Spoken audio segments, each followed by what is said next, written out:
So hello mga ka-houses!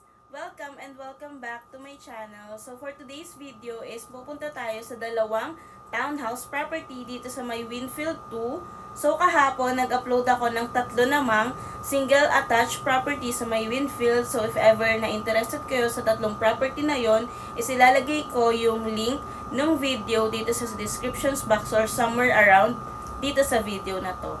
So, for today's video is meron tayong tatlong part. So, the first one is kung paano hanapin yung property sa may Pag-ibig website.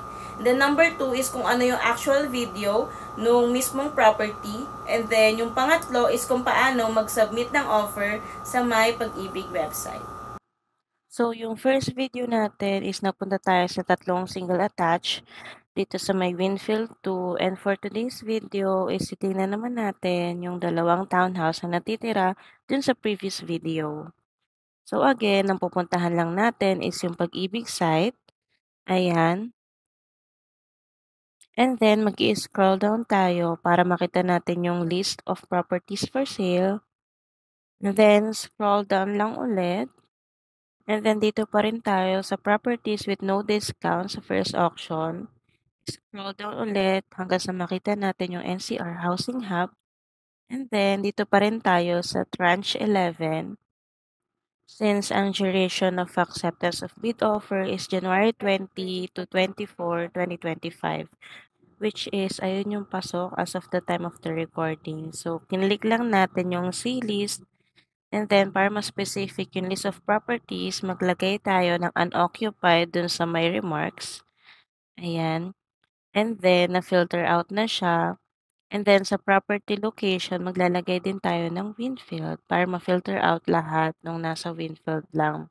As I mentioned earlier, itong tatlong single attach is nasa previous video. So, ilalagay ko na lang yung link dito. Then, for today's video, ang pupuntahan natin is itong dalawang townhouse. So, ang first na gagawin is i-click natin tong view picture para makita yung in-upload na picture ni Pag-ibig. So, ang kanyang lot area ay 36 square meters, samantalang floor area ay 42 square meters. Then, ang kanyang details naman is, ayan, ang kanyang property location is Block 52, Lot 35, St. Joseph, Winfield 2, Marinig, Cabuyao, Laguna. Ang kanyang minimum bid price ay 1.7 million pesos and ang required gross monthly income is 30,000 pesos. So now, ipapakita ko sa inyo yung actual video ng property kasi pinuntahan namin siya. Here po. So, ito na nga yung actual video ng property. First, ipapakita ko sa inyo yung environment niya. Ayan. Ayan yung mga kapitbahay nyo. Then, ito yung mismong property. Makikita nyo, meron siya mga letters dyan. So, ito talaga yung property na yon. And, ganito pa kalawak yung lupa niya sa harapan. And meron na rin siyang poste dito sa may gilid, so madali na rin siguro magpakabit ng Meralco. Ayan, so yung harapan niya is medyo masukal din talaga, pero kaya namang linisin yan. So ipapakita ko sa inyo yung loob niya, isa pa rin tong bare finish tulad ng first video, and if ever na interested kayo sa property na to, ilalagay ko dito yung full details.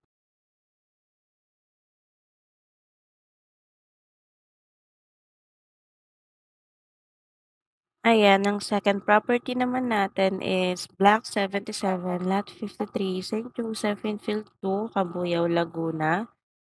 Ayan, so click natin yung picture and ito yung in-upload na picture ni Pag-ibig. Ayan, ang kanyang lot area ay 36 square meters din. Ang floor area ay 42 square meters din. And then, ang kanyang minimum bid price is 1.7 million. Same lang din siya. Also, same din yung required gross monthly income na 30,000 pesos. Ayan.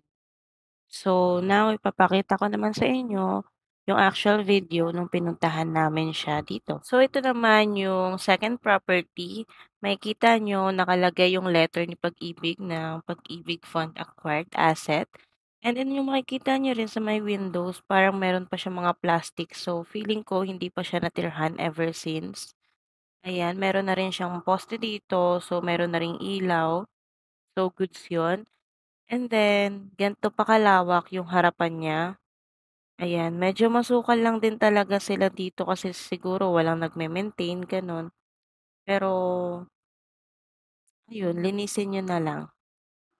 So, ito naman yung kanyang loob. Ayan. So, same sa unang video, bare finish din siya. So, if ever na interested pala kayo sa property na 'to is ilalagay ko rin dito yung full details.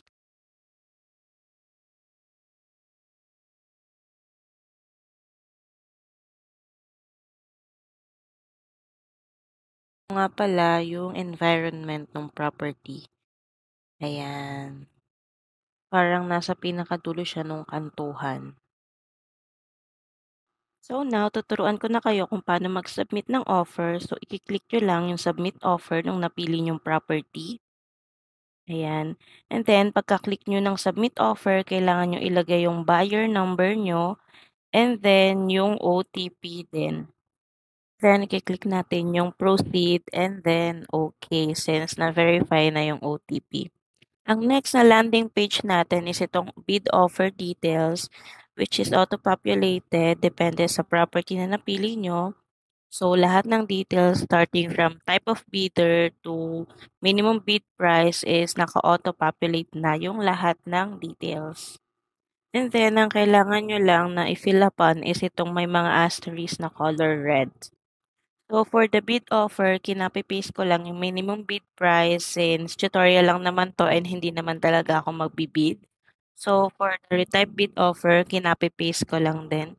And then, automatically, meron na siyang amount in words. So, okay na siya. And then, makikita mo rin pala dito kung magkano yung 5% na bid band mo, which is nasa 86,000 if ever na ganyan yung bid offer mo.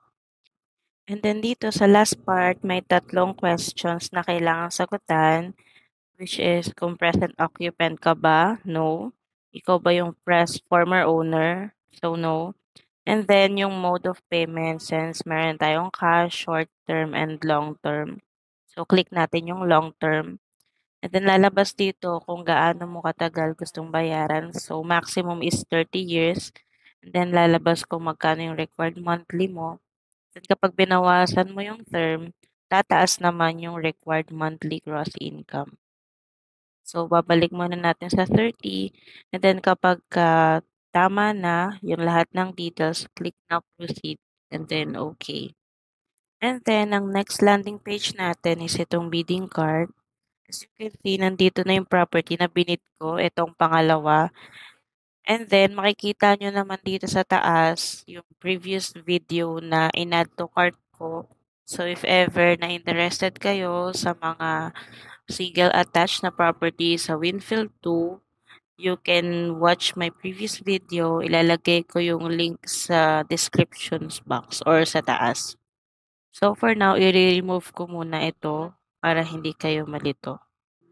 So, yung nandito na lang sa bidding cart ko is yung in-add to cart ko on this video and makikita nyo lang naman dito lahat ng details na nakalagay din dun sa finil upan natin kanina. And if okay ka na sa lahat ng details, pwede na nating pindutin yung submit offer. Pero hindi ko siya gagawin kasi baka pagalitan ako ni Pag-ibig. Ayan lang. So that's it mga ka-houses. I hope that you enjoy my video and may natutunan na naman kayo. And if you do, just hit the subscribe button and the notifications button para updated kayo sa mga future videos na i-upload ko pa. And if ever pala na may questions kayo, requests or suggestions, just comment down below and gagawin ko yung best ko para sagutin and i-approve lahat ng mga suggestions nyo. So, ayun lang. Hanggang sa muli mga ka-houses. Paalam!